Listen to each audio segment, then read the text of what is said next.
নমস্কার, নতুন ভিডিওতে আপনাদের সকলকে স্বাগত। তা জিদ্দার বুমেরাং তো টিজার রিলিজ হয়েই গেছে। আমার কাছে একটা প্রশ্ন আছে যে প্যান ইন্ডিয়া রিলিজ হলেই কি জিদ্দার সিনেমা ব্লকবাস্টার হবে? বুমেরাং কি প্যান ইন্ডিয়া রিলিজ হওয়া দরকার? আপনাদের কি মতামত? প্রথমেই বলে রাখি, চেঙ্গিস আপনারা সকলেই জানেন প্যান ইন্ডিয়া রিলিজ হয়েছে, যেটা রিলিজ হয়েছিল 21 এপ্রিল 2023। আর ওইটা হয়ে যাওয়ার পর থেকে একদম যখন 23-এর শেষের দিক থেকে যখন মানুষ আসে, মানে সেই সময়টা থেকে জিদ্দার কেরিয়ার গ্রাফটা যেন একদম তলানিতে চলে যাচ্ছে। মানে মানুষটা সেই সময় কিভাবে কি করে উঠবে এটা বুঝে উঠতে পারছিল না। তা যাই হোক, চেঙ্গিস কিন্তু রিলিজ করেছিল 754টা স্ক্রিন জুড়ে, আর 1232টা শোজ পেয়েছিল অল ওভার ইন্ডিয়াতে। যদি বাংলাতে দেখা যায় তাহলে বাংলায় 120টা স্ক্রিন পেয়েছিল, 300টা শো। হিন্দিতে 650টা স্ক্রিন পেয়েছিল, 800টা শো। কালেকশনের দিক থেকে যদি বলি, এটা রিপোর্ট অনুযায়ী, যদি রিপোর্টটা যদি একটু এদিক ওদিক হয় আপনারা আমাকে জানাবেন। ওয়ার্ল্ড ওয়াইড এটার কালেকশন হচ্ছিল 6.25, হিন্দি বেল্ট থেকে 1.34, বেঙ্গলি থেকে 3.95, আর ইন্ডিয়ার নেট কালেকশন হয়েছিল 5.29 ক্রোড। মানুষ যেটা রিলিজ করেছিল 24 নভেম্বর 2023-এ, 15 ডিসেম্বর বাংলাদেশে রিলিজ করেছিল। এটার কালেকশন ওয়ার্ল্ড ওয়াইড যেটা আমি পেয়েছি সেটা হচ্ছে 1.75 ক্রোড।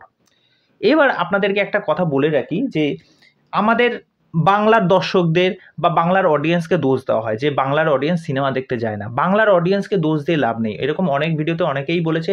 তা আমিও বলেছি যে এক প্রকার বলেছি যে হ্যাঁ, তাদের কি ইচ্ছা থাকে না বা টেস্ট থাকে না এই সিনেমাগুলো দেখার? অ্যাকচুয়ালি বিষয়টা বাংলার দর্শকদের একদমই না যে লাভ নেই। ভালো সিনেমা হলে অডিয়েন্স প্রচুর আছে, অডিয়েন্স আছে, কিন্তু আপনাকেও সেই সিনেমাটা করতে হবে। চেঙ্গিসের সময় মানুষকে কি বলতে হয়েছিল যে এই সিনেমাটা দেখতে যান, বা কোনো রিভিউ শুনতে হয়েছিল আগে? মানুষ কিন্তু ইন্টারেস্টেড ছিল, সেই জন্য সিনেমাটা দেখতে গেছে, মানুষের ভালো লেগেছে। এবার যখন মানুষ আসে, ডাইরেক্টর জিদ্দাকে সেভাবে প্রেজেন্ট করতে পারেনি।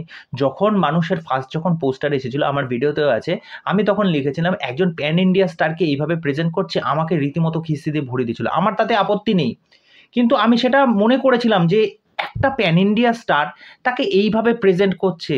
আজকে দেখুন মানুষ কিন্তু মুখ থুবড়ে পড়ে গেছে। কিন্তু কিছু কিছু মানুষ ভিডিওর সামনে এসে সেই সময় নির্লজ্জের মতো বলে গেছে, সত্যি কথা বলছি, নির্লজ্জের মতো বলে গেছে যে মানুষ ব্যাপক কালেকশন করছে, ছিটকে দিচ্ছে, উড়িয়ে দিচ্ছে, বাংলাদেশে ব্যাপক করছে, বাংলাদেশে পুরো ছড়িয়ে দিয়েছে। বাংলাদেশে থাকা মানুষজন ওখানে কমেন্ট করছে যে এখানে মানুষ চলছে না, মানুষ এখানে হলে সেরকম নেই, হচ্ছেই না, মানুষ যাচ্ছে না, ভিড় করছে না। কেন তুমি ভিডিওর মাধ্যমে, তুমি তোমার যদি পছন্দের সুপারস্টার হয়, কেন সেই মিথ্যা কথাগুলো বলছো? তার জন্য অনেকাংশে দায়ী এই সমস্ত মানুষগুলো। কেন? আমি প্রত্যেকটা জায়গায় কমেন্ট গিয়ে দেখেছি, তারা নির্লজ্জের মতো এই কথাবার্তাগুলো বলে এসেছে জিদ্দাকে নিয়ে। আর আজকে তারাই বলছে জিদ্দা ভগবান, জিদ্দা ইয়ে। দুমুখো সাপ এগুলো, এগুলো দুমুখো সাপ। আজকে যদি বলি ওয়েস্ট বেঙ্গলের পপুলেশন কত? 9+ ক্রোড়, ঠিক আছে? তামিলনাড়ুর পপুলেশন কত? 7 ক্রোড়ের ওপরে। কর্ণাটকের পপুলেশন কত? 6 ক্রোড়ের ওপরে। অন্ধ্রার পপুলেশন কত? 4 ক্রোড়ের ওপরে। ওখানকার যারা ভাষাভাষীর মানুষ আছে তারা তাদের সিনেমাকে সম্মান করে, তারা তাদের ভাষা, তাদের সিনেমা কালচার সেইগুলোকে সম্মান করে। আমাদের বাঙালিদের নিজেদের মধ্যেই তো খেয়ে আমরা এ ওকে টানছি, এ ওকে খিস্তি দিচ্ছি, এ ওকে নিয়ে চর্চা করছি, আমাদের কন্ট্রোভার্সি নোংরামি এইসব নিয়েই কেটে যাচ্ছে। এ বলছে না এর সিনেমা ভালো না, এ ওকে ডাউন করছে, এ ওকে নোংরা কথা বলছে, ঠিক আছে? বাংলা সিনেমা নিয়ে নানা রকম নোংরামি চলে যাচ্ছে, অডিয়েন্স টানতে পারছে না, অডিয়েন্স সিনেমা দেখতে যাচ্ছে না। একটা বিরাট বড় একটা যখন হিন্দি সিনেমা আসছে তখন সেই বাংলা সিনেমাগুলোকে খেয়ে ফেলছে। এইগুলো তো রয়েছে। আমরা আমাদের কালচার, আমাদের বাংলা সংস্কৃতি, এইগুলোই আমরা বুঝতে পারছি না, আমরা এইগুলোকে সম্মান করছি না। আর যার জন্যই আজকে এই হাল বাংলা সিনেমার। দেখুন, পুষ্পার মতো একটা সিনেমা যখন আসছে, মানুষ এখন থেকেই মানে এক্সাইটেড, মানে আসবে সিনেমাটা, কবে টিজার আসবে, কবে ট্রেলার আসবে।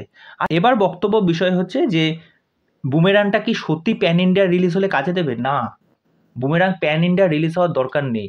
আমাদের ওই যে বললাম ওয়েস্ট বেঙ্গলের পপুলেশন, বাঙালি দর্শক প্রচুর আছে, প্রচুর আছে।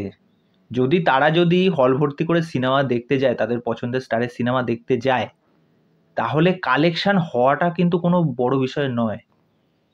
মানুষ সোশ্যাল সাইটে গিয়ে, ইনস্টাগ্রামে গিয়ে এদিক ওদিকে নানা রকম কমেন্ট করে, নানা বক্তব্য পেশ করে থাকে।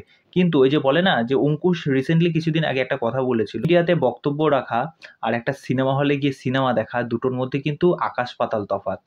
মানে ভিড় করে অনেকে দেখতে আসে তাদের পছন্দের সুপারস্টারকে, কয়জন অ্যাকচুয়ালি গিয়ে সেই সিনেমাটা দেখতে যায়। তা এই বিষয়ে তোমাদের কি মতামত? বুমেরাং কি সত্যি প্যান ইন্ডিয়া রিলিজ হওয়ার দরকার, না আমাদের বাংলা থেকেই রিলিজ হলে আমাদের বাংলার দর্শক এই সিনেমাটাকে সুপার ডুপার হিট করাবে? এই বিষয়ে তোমাদের মতামত অবশ্যই জানিও। তো চলো আজকের ভিডিও এখানে শেষ করছি, পরবর্তী ভিডিওতে আবার দেখা হবে। আর চ্যানেলে এসে আমার চ্যানেলটাকে সাবস্ক্রাইব করে দিই, এইভাবে আমার সাথে থেকো, পাশে থাকো।